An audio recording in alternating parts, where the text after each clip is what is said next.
7 fakta mengenai Gunung Salak paling angker se-Jawa Barat.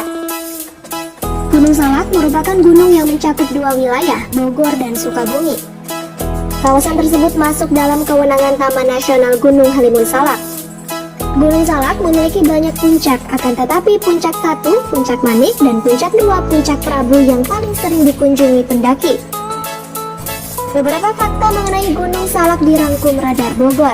1. Punya banyak jalur pendakian. Ketinggian Gunung Salak mencapai 2.211 mdpl, namun untuk mencapai puncaknya tidak bisa dibilang mudah. Gunung Salak memiliki tingkat kesulitan yang cukup tinggi karena medan maupun vegetasinya. Jalur pendakiannya terbilang cukup banyak. Beberapa pendaki menyebutkan 6 jalur yang umumnya bisa dilalui, baik melalui Bogor maupun Sukabumi. 3 diantaranya merupakan jalur resmi. Jalur paling ramai melalui Curug Nangka Kabupaten Bogor, akan tetapi hanya bisa sampai puncak 2. Jalur lain lewat Cidahu Sukabumi atau Pasir Rengit di dekat Gunung Bundur Kabupaten Bogor. Jalur ini akan membawa pendaki menuju puncak 1. 2. Mistis dan banyak mitos. Gunung Salak kerap kali disebut menjadi gunung terangker di Jawa Barat, bahkan salah satu paling angker di Indonesia. Kisah tentang beberapa pendaki yang hilang hingga meninggal sudah beberapa kali terjadi. Tak jarang, pendaki sering mengalami kejadian mistis ketika mendaki di Gunung Salak.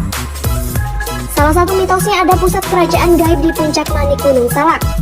Puncak Manik layaknya tempat suci yang dinetralkan dari aktivitas manusia. Selain itu, penduduk yang berada di lereng Gunung Salak percaya bahwa adanya makhluk gaib.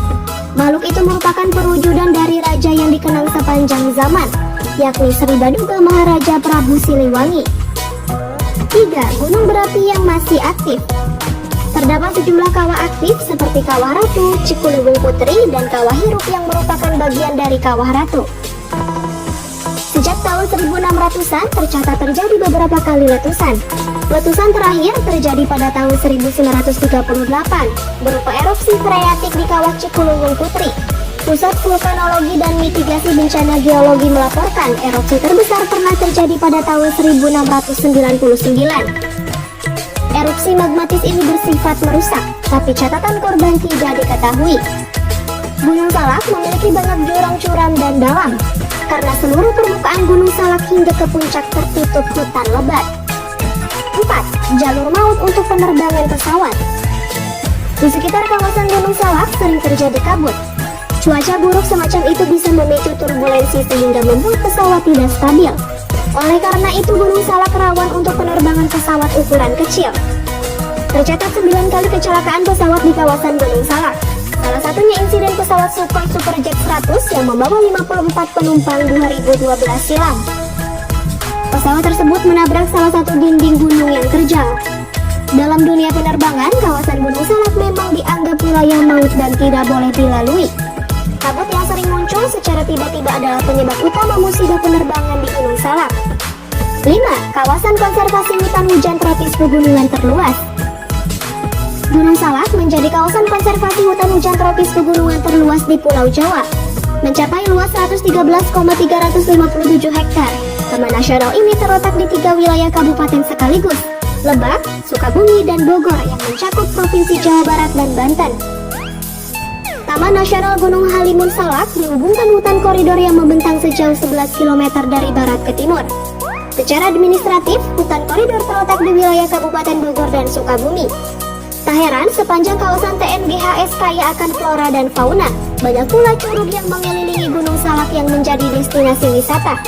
Mulai dari Curug Cigamea, Curug Seribu, Curug Ngumpet, Curug Pangeran, Curug Nangka, Curug Luhur, dan lainnya. 6. Pantangan. Sejumlah pantangan juga tak boleh dilanggar saat berada di Gunung Salak. Pengunjung ataupun pendaki dilarang memetik bunga anggrek dengan sembarangan. Penyebutan buah salak juga menjadi salah satu pantangan saat mendaki Gunung Salak. Kenapa? Karena nama buah salak itu bertolak belakang dengan nama salak yang sebenarnya pada gunung itu. Salak diambil dari bahasa Sanskerta salaka yang berarti perak. Oleh karenanya Gunung Salak mempunyai arti gunung perak. 7. Harta karun Belanda yang terpendam. Peneliti pernah mendapati beberapa terowongan tambang yang tidak terpakai di kaki Gunung Salak. Hal itu membuat cerita-cerita mengenai harta terpendam kembali menguap. Pada 1942, ada saudagar dan pasukan Belanda yang mengalami ketakutan apabila hartanya dirampas oleh pasukan Jepang yang masuk ke Indonesia. Supaya hartanya tidak diambil, saudagar dan pasukan Belanda itu menguburkan harta karunnya di Gunung Salak. Mereka membuat petunjuk arah yang menemukannya ketika datang kembali ke Indonesia. Namun, ketika Jepang kalah dan Indonesia memproklamirkan kemerdekaannya, Belanda tidak masuk lagi ke Indonesia. Kabar harta karun yang tertimbun di Gunung Salak sempat menghebohkan warga sekitar. Namun, meski sudah dicari hingga saat ini harta karun tersebut belum ditemukan.